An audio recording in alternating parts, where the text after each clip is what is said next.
আমি একটা সুন্দর গোল্ডেন অ্যান্ড মেরুনের উপরে একটা শাড়ি পরে এসেছিলাম গায়ে হলুদের জন্যে।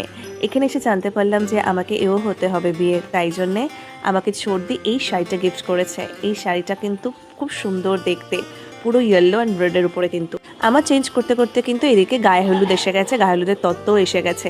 সবাই তত্ত্ব নিয়ে ভেতরে যাচ্ছে। এদিকে জামাইবাবু বসে গেছে নান্নি মুখে সব আয়োজন চলছে এখন। আর এই দেখুন কি সুন্দর মন্দিরটা, এটা হচ্ছে ছর্দির বাড়ির মন্দির। অলরেডি এখন বেজে গেছে বেলা 12টার কাছাকাছি। এরপরে আবার আশীর্বাদ হবে, তারপর কিন্তু গায়ে হলুদ। আর এই যে সুমন, সে এখন গায়ে হলুদের অপেক্ষায় টায়ার্ড হয়ে পড়েছে। সেই ভোর 4টার সময় আমরা ঘুম থেকে উঠেছি, টায়ার্ড তো হবেই। এখানে ভাগ্নির আশীর্বাদ শুরু হয়ে গেছে, আর দেখুন সবাই মিলে আশীর্বাদ করছে ভাগ্নিকে। শ্বশুরবাড়ির লোকরাই কিন্তু আগে আশীর্বাদ করলো ভাগ্নিকে।